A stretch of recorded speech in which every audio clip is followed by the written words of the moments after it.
Okay, hopefully you guys can hear me now that I have unmuted. Sorry for the moments of silence, like 15 or so. But welcome to the old time ghetto stream that I used to do on YouTube a long, long time ago in a galaxy far, far away. And yes, we are freezing our butts up here in Michigan because this is where we chose to do our 34. So, morning! Yeah, hooray! So we have a Laura Bones. Good afternoon, Laura. Good morning, Draconith, or morning, Draconith. I don't like to jump to conclusions. Morning, MC, Optimus, Diz, Trini, Tomahawk. Welcome. I don't think I've ever seen your name in any of my chats. Morning, Jacob. How is everybody doing today? We are in Brownhaven, Michigan, sitting at a Flying J who charged us for parking because, we tried to park on the other side of the parking lot and they wouldn't let us do that. So there you have it. Michigan is Michigan. Got my coffee, otherwise it wouldn't be the morning brew. I have my hubby over here off camera. Say hello. Hello. See? Hello. Hopefully you guys heard that. I am on a headset. Oh, you hail from the Dreamy Team. Cool. So, we have been traveling pretty much across the United States. Oh, you've been all across. I've been all across the United States. Ronan, the truck driver, me, the writer, and administrative assistant. Morning, Peter Allman. How you guys doing? Yes, before you guys, here's some answers to questions you may or may not ask. Yes, I know about Sargon being kicked off of Patreon. Yes, I know about BitChute and their issue, and now that they have been picked up by a Bitcoin person for monetization on their website. I have got no clue how Bitcoin works. I don't know how I'm supposed to convert that to cash, but there you go. I'm Bitcoin stupid. Admission for the stream. For those of you that are new to the stream, the beginning of the stream is usually me catching up with you guys, what's happened over the weekend, plans for the week, and then we move into government tweets and the news, and then we recommend some videos. Normally, when I get enough, ABC posted breaking news this morning. Oh, cool. I'll probably share that with everybody first thing when we start the news segment. I'm going to hop over there real quick. Okay. There won't be any like segues or segments or anything like that separating the different parts of the show this morning because that would take OBS, and this laptop doesn't have the memory needed to run OBS. Otherwise, I'd be on Twitch. We're working on that, though. We're working on that. Be the next thing, some matching. Matter of fact, I'm going to need your info later. Yep. Today. Yep. Oh, I don't think it's good because this go read it and then bring me a gun. Oh, shit. Yeah. So yeah, I've heard about that. The Streamlabs and all those links are down there in the description. I can't, if you donate to Streamlabs, let me know you've done it in the live chat, how much money you donated, and the message you want that you put with it, because since I can't link my YouTube channel to my Streamlabs, because Google still has my brand account suspended, I'm not going to be able to read those Streamlabs and thank you properly unless you tell me that you've done it in the chat. So let's see. Oh yeah, yesterday I binged on Full Metal Alchemy Brotherhood. I'm still, I sucked him into it too, so we saw that the whole thing pretty much yesterday. Or what I caught up to the end and he caught mid to the end. But I'm still looking for the original Full Metal Alchemist. Today, when we park after riding around all over the place, we're going to be watching Infinity War and Justice League. So we'll tell you tomorrow about, what we thought about it. I did binge a little bit on CinemaSins because I like my CinemaSins, but that's neither here nor there right now. We are on a puck, so here is. See, we have the puck. We have the puck. For those times that I need to stream. Oh, Jesus fucking Christ! I hope you guys heard that. What? Wait a damn minute. Hold up. Hold up. Uh-oh. Wait. Hold the goddamn phone. Okay. I'm just going to say this for the fucking record. The mic's over here. Okay. I'm going to say this for the record. I have to. I have to. Okay. Thank you for bringing this to my attention. If you are living in one of the states that has just gotten dumped on in record amounts of snow in a short period of time, and you're out on the street trying to drive. You're a fucking idiot. Pretty fucking much.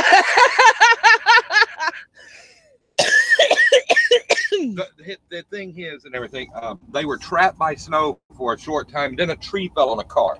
Why were you even fucking there? Don't ask me. I don't know. Why? The weetards. The weetards. Oh my. No, I haven't had time to watch the videos yet, Jacob, but if you can put them in that shilling section in the Discord, I'll go and take a look at them. Welcome back, Laura. Nope, no one was in the car, he said. Hey, JT. Drugs. Hey, Patriarchy Bear. All right, so for those of you guys in the UK this morning, I'm going to come over here and I'm going to open this up. It's already started. I think you guys are still 4 hours ahead of us. But in the House of Lords today, the speakers are including the Baroness, Boothroyd, Lords Darling, Lamont, Howell, Forsyth, and Hennessy in regards to the Brexit vote. The debate and the votes are starting today.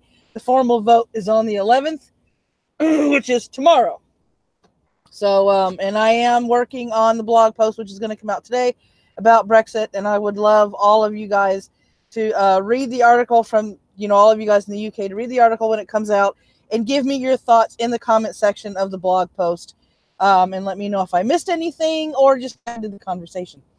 If you guys want a schedule of the events going on today over there in the UK House of Commons, at 2:30 p.m. your time, oral questions, housing, communities, and local government. 3:30 statement on exiting the European Union. 4:30 business statement from the leader of the House. 5:30 statement on EU exit, Article 50. Yep, we're covering those today. No, we're not. Are we? I don't think so. I'm going to have to look those up. Yeah, I've been reading those. I'm probably going to do a blog post on those. And at 6:30, the main business of the House of Commons begins. So this is it. This is the day before the vote on Brexit. There have been to date, from what I can tell, 26 of the 48 letters of no confidence have been submitted. You still need about 22 in order for that type of no confidence to go. The explanation as to what that is for us U.S. people that have no clue what no confidence means. Those are the ones that have been made public. An explanation of what no confidence means is going to be on the blog post. She will attempt to delay, and she should just resign. Yes, she should. She should, MC, because she's screwing the entire country with this. It's not a deal. She's screwing them with no lube, basically. And it's not fair. It is not fair whatsoever.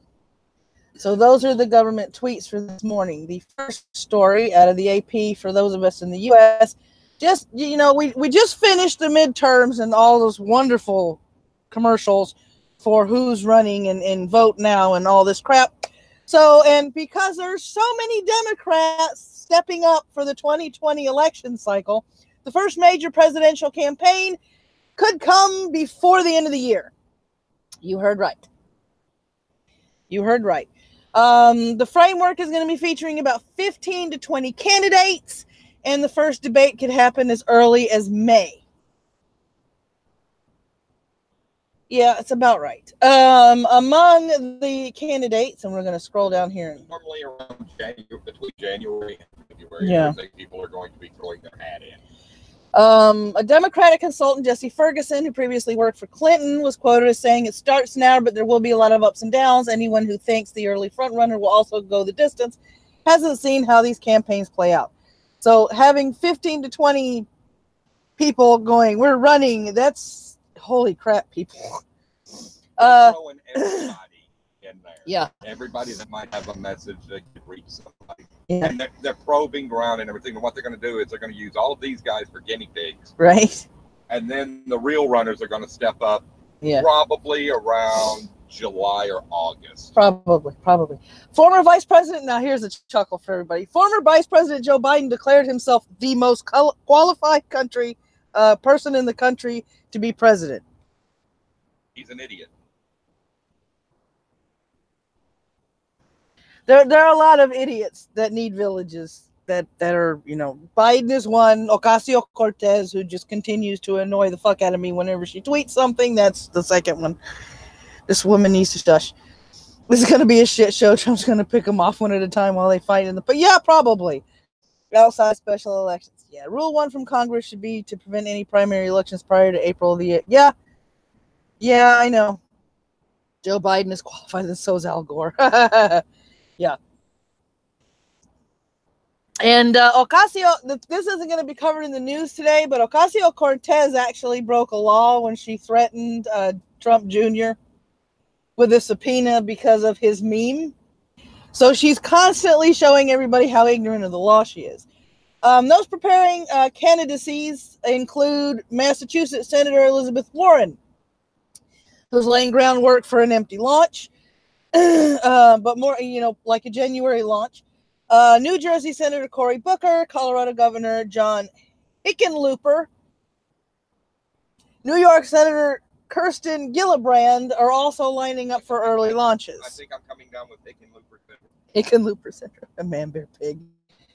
The well-funded set, which includes Bernie Sanders, Beto O'Rourke, Bloomberg, and Steyer, believe they can afford to wait slightly longer to announce their intentions because they're so great at fundraising. You know, it's just there's no stuck-upness about that at all whatsoever. Let me see. There are some that are going to need to form presidential exploratory committees to access millions of dollars locked in their Senate campaign accounts for travel, consulting, polling related to a possible White House bid. And that includes Warren, Gillibrand, O'Rourke, Oregon Senator Jeff Merkley, and Ohio Senator Sherrod Brown.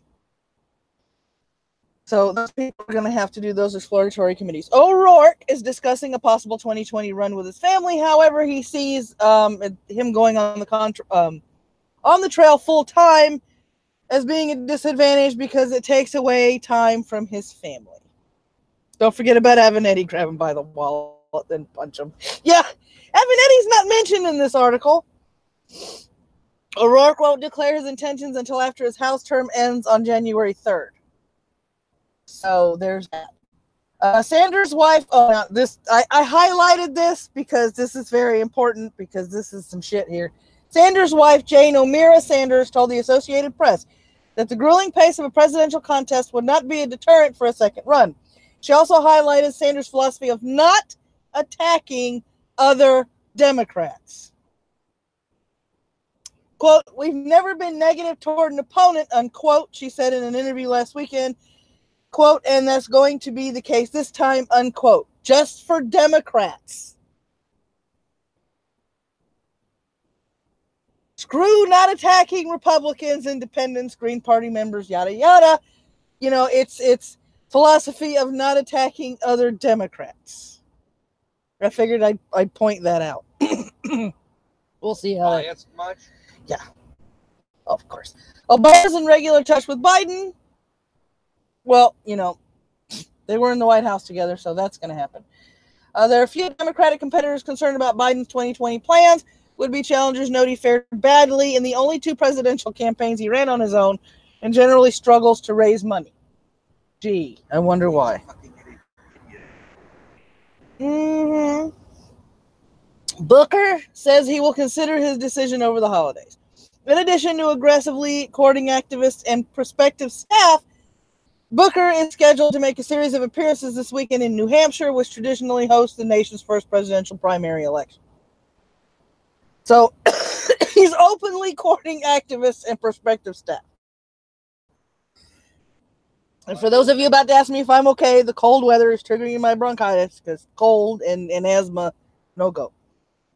But I'm here with my coffee. Former Virginia Governor Terry McAuliffe and Los Angeles Mayor Eric Garcetti are among those reaching out for feedback. Former Obama administration cabinet member Julian Castro has already indicated he's likely to run. Julian Castro. Why?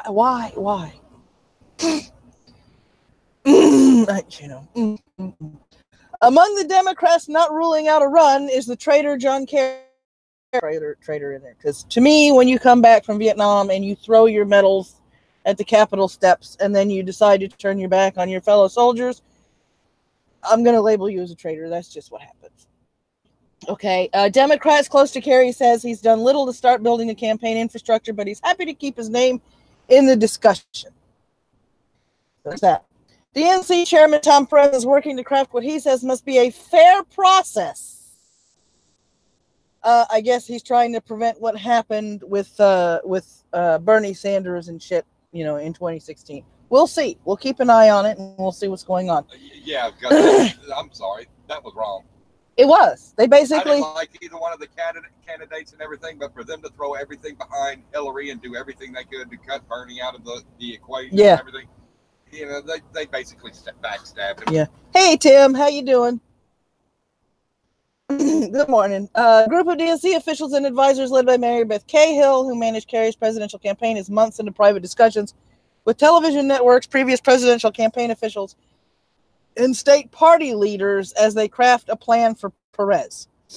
So, in other words, they're going to try and actively go around the whole, here's your dunce cap, go sit in the corner, this is the person we want to run, which is basically what happened with Bernie. They gave him money, put a dunce cap on his head, shoved him in the corner, and told him to shut the fuck up.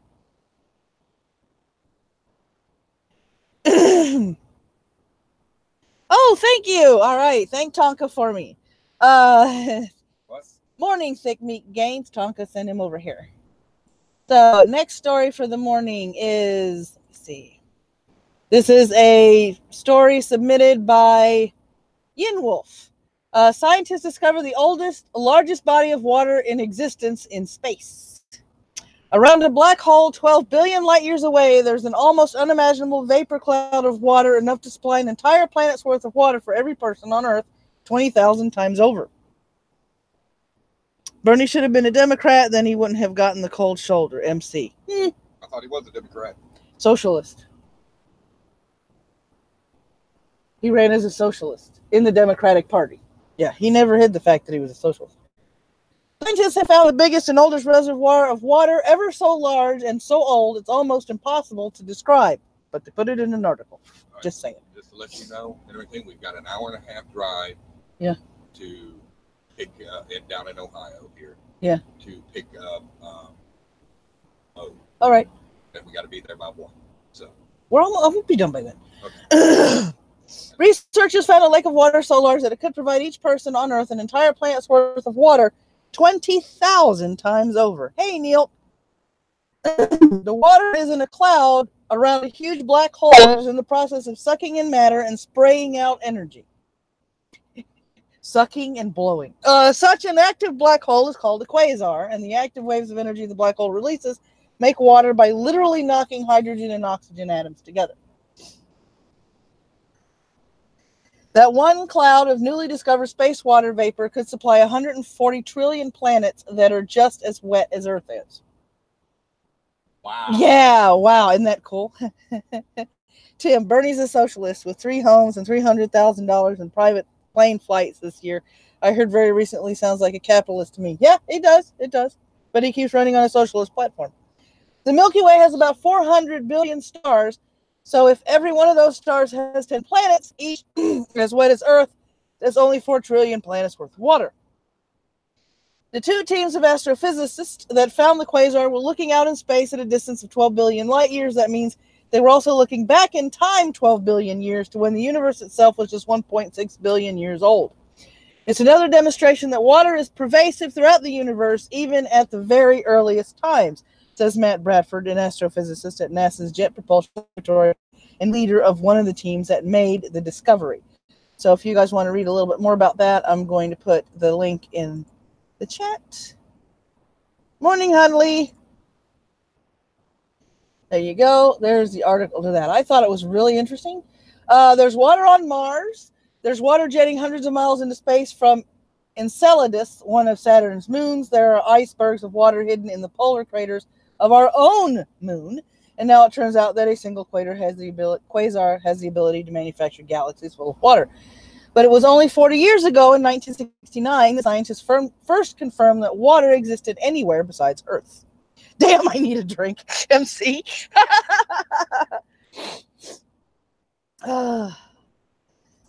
Democratic Socialist. Yeah, The Democratic part loves me. Yep.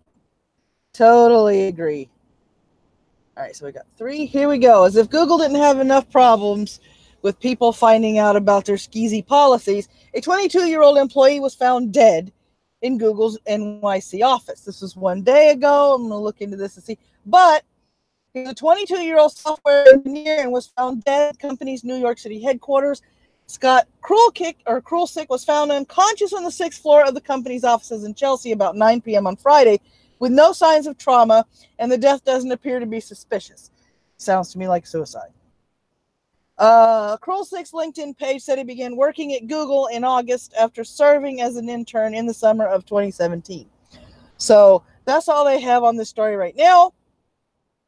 As this isn't surprising, they didn't immediately return emails seeking comment. So they have no, official statement as to why there was a dead guy in their offices. Don't forget, if you want to support me, all the links are in the description below. I can't link my Streamlabs, so if you decide to contribute, please let me know you did, how much, and what you want me to say out loud. Do not use the super chat, please. The Arabs in talks with U.S. for security pact. Saudis say, you heard right. It's not enough that Trump is already being pressured to, amend or get rid of any kind of economic ties with Saudi with the Khashoggi problem. Turkey got it. Yeah. Now, we're in talks with the Arabs for security pacts. So here we go.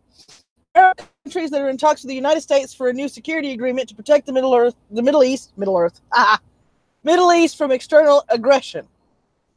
The aim is to achieve security arrangements in the Middle East that can protect the region from external aggression and strengthen relations between the U.S. and the countries of the region, Jubeer said. The aim is to achieve security agreements in the Middle East. Oh, I did that already.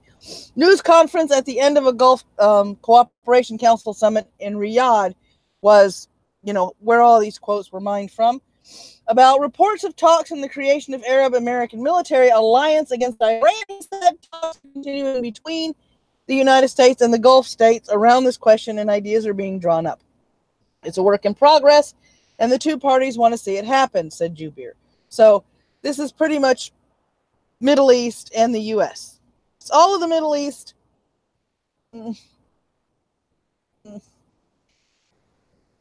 I mean, in theory, because the alliance would include Egypt that we're having a problem with at the moment.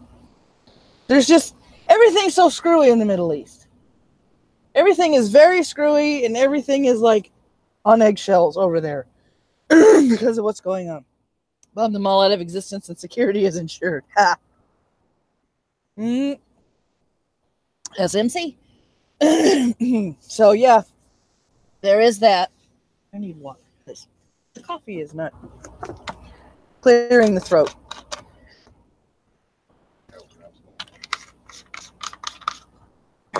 So the other thing that I'm looking into is, this was last week or the week before, so it's old news, but I'm going to see if there's any more updates.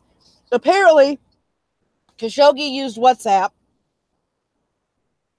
and the WhatsApp basically said that he knew that he was in danger for speaking out against the Crown Prince, and that he was advised not to travel anywhere by himself, not to go into any buildings by himself. So I'm still looking into that and gathering those those little tidbits and pieces of information for Khashoggi, because in my opinion, as long as the Crown Prince is a person of interest, we really shouldn't be, openly talking about how much money they're shoving in our direction, what we're doing for them, what they're doing for us, yada yada yada yada yada, because this Crown Prince is really shady. So there's a lot of crap revolving the Crown Prince that smells really hinky. Let me see. And last but not least, winter storm causes icy roads across a swath of the South. A massive storm brought snow, sleet, and freezing rain across a wide swath of the South on Sunday. Drivers in North Carolina and Virginia got stuck in snow or lost control on icy patches.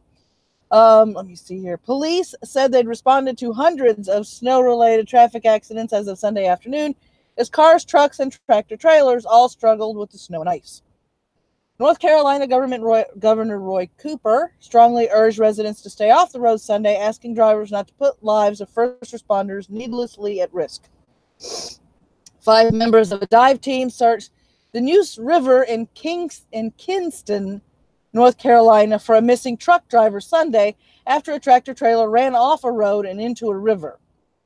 The driver died. And then this is the driver.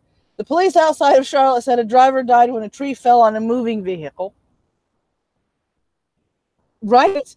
Virginia State Police and Interstate 81 in far southwest Virginia was particularly dangerous, with snow coming down faster Sunday afternoon than crews could clear it.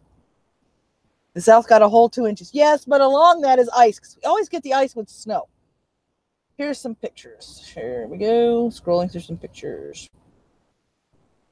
Professional driver lecturing people and everything. When it gets to a certain point, even I don't drive in it. Yeah. That was to the extent of where even I would not drive in it. Yeah, exactly. More than 300,000 power outages were reported across the region, with the majority of those, about 240,000, in North Carolina, according to poweroutage.us. Parts of Alabama, Georgia, South Carolina, Tennessee, Virginia also saw outages. Charlotte Douglas International Airport had more than 1,000 flights canceled on Sunday. American Airlines issued travel alerts for 9 airports through the Carolinas, Tennessee, and Virginia, meaning passengers may be able to change travel plans without a fee. Travelers were advised to check their flight status before heading to the airports. Cancellations were reported on flights as far as the Midwest. So that is, we were tracking the storm because we didn't know if we were ahead of it, if we were behind it, if we were in the middle of it. And we stayed ahead of it the entire time. I stayed north of it. Yeah, we stayed north of it the entire time. Once I got north of it and everything, I could breathe a sigh of relief. Yeah. My only problem is at temperatures under 20 degrees, diesel fuel has a tendency to gel up and then clog up, of course, your fuel filter and everything. So I had to wait till I got all the way up here to Michigan and then treat the fuel. Yep. For those of you that are watching that are in the southeast region, or just in general where you get snow, please, unless it's an emergency situation, don't drive in the shit. I wouldn't drive in the shit. He doesn't drive in the shit. If it gets too bad, we pull over, we send a message in to dispatch going, yo, no. Road conditions are way too bad. We are not driving in this. Well, there comes a point, if they're having an issue keeping the interstate clear, mm-hmm. and it's not hard to check that out. Every state has a 511 service and everything. If you have a mobile phone, look up your particular state's 511 and everything. It tells you road conditions. It tells you where construction is. It'll tell you if they're having any road closures, lane closures, where the crews are at. It's necessary. You're like me, you use all of them. Maddie's constantly, I tell her constantly, hey, look up the 511 on this. Yep. This state. Yep. I want to know before I get there. Mm-hmm. Well, I know what we're into. Let me see. Today's recommended videos is the first one, and here. Oh shoot! It's gonna probably reload or something, or act like a jackass. One of the two. One of the three. One of the three. There it is.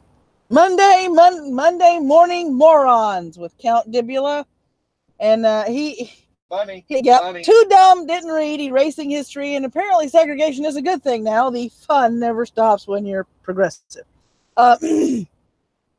He picks out different articles, reads them, nitpicks them, and does his own little sarcasm. In case you're wondering why I keep tilting, it's because he keeps walking behind the laptop. Well, I'm sorry. I have to get ready to go to work. I know. So, catch that one. The second one is more a channel recommendation than anything. If I can get the tab to close. And now we have yeah, it's frozen. Yay. It's frozen. Give me a second.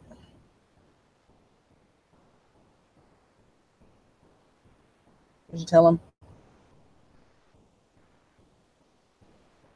Thank God. All right. We froze for a second there. Well, my shit froze for a second there. This is a channel recommendation. Now, the reason I am recommending an entire channel, and the channel's name is Sage's Reign, is because he does a lot of in-depth diving into anime, cartoons. He breaks things down. He even does animated movies. It's very he's very interesting in. Yeah, I know it's doing its regen. He does wonderful introspections on single characters, teams, and things of that nature. So please check out his channel. You won't be the least bit disappointed. All the time that I get to. Yeah, he's got a lot of interesting Yep. things. Yeah. Our wonderful favorite Sir Sick did a video where he just completely blasted a flat earther. Science knows the earth is flat is the title of the video. So yeah, there's that one.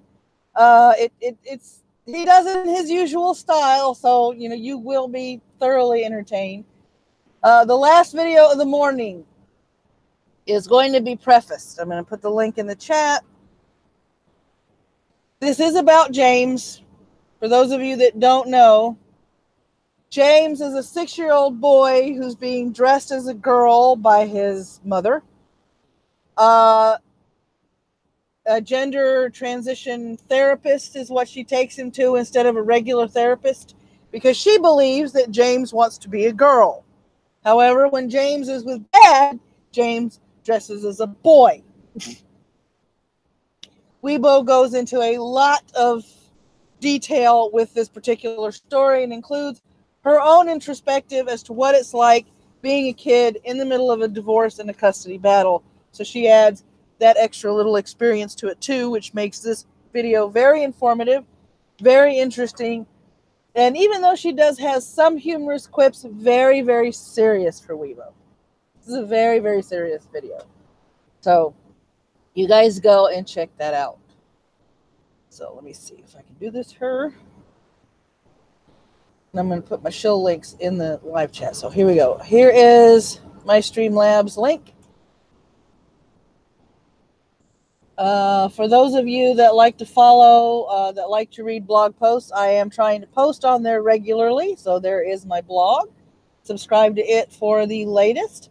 For more ways of supporting this wonderful channel and what I do here, there's the website for more options. I am currently looking to see how much. It's probably going to be about $6 or $7 a month through Wix to do to go through one of their shopping carts. The problem is I don't know what to link to that particular thing in order to get the money there, because I don't want to use PayPal for that. I'm trying to find alternative methods of being paid to have alternative methods to support, because fuck PayPal for kicking people off their platform. Fuck PayPal for, giving a finger to Gab and BitChute that are for free speech. Screw Patreon for the same reason.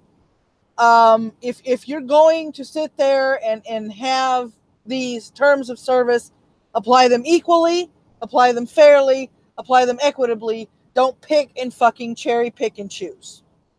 Know the context in which these people are working. There are some people that push the limit of free speech on purpose to see how much they can get away with. And then there are people who do not, that are, and all these people are getting deplatformed. And I don't care whether I agree with their ideologies, whether I'm on their political side or not, whether I like them or not. Nobody deserves to be deplatformed. Everybody needs to have their voice. That way we can have discussions. That way we can get these ideas out in the open, whether the ideas are good, bad, or indifferent. Free speech is free speech. These funding agencies deplatforming people or trying to deplatform people by defunding them is skeezy, it's underhanded, it's not fair, and it's not right. And it really needs to stop. It really needs to stop. Every time you turn around, it seems like there's another person that's been defunded, or another person that's been kicked off PayPal, or, Patreon has said nope to another person, or people are getting deplatformed. For those of you that want me to say something about Laura Loomer, I think she's loony as fuck, but she didn't deserve to get kicked off Twitter. Okay? She didn't. Everybody deserves to have their say. And that's just the way I see it. Everybody deserves to have their say. Everybody deserves to have their soapbox. That's what social media is for. That's your soapbox, so to speak, for you to say what you want to say and step off your soapbox for the day. That's what YouTube is for. That's what BitChute is for. That's what all these platforms are for you to have a voice and for you to express your ideas and your beliefs. And for these places to be constantly doing this, it's just unconscionable, especially when you know it's blatant, when you know it's not done in a neutral fashion, and when you know they're not, applying the rules evenly. This is just the beginning. China is a future model. Oh yeah. Oh, that social currency. Lord, China and that shit's scary. I'm sorry. I don't care who you are. That shit is scary. Yeah, I know. We're all fucked. Enjoy it while it lasts. I will always find a way to get my stuff out. I will always find a way to inform you guys that follow me. I thank all of you for your support. Tonight is the 8th night of Hanukkah, so if any of you out there watching me are Jewish, happy Hanukkah. I hope you enjoyed your Festival of Lights. I hope it was very pleasant for you, and I hope you spent it among friends and family and loved ones. Until next time, my friends, keep your eyes open. Always double check the facts. Think critically. And don't believe everything you see and hear. Hit you guys on the next one. Bye.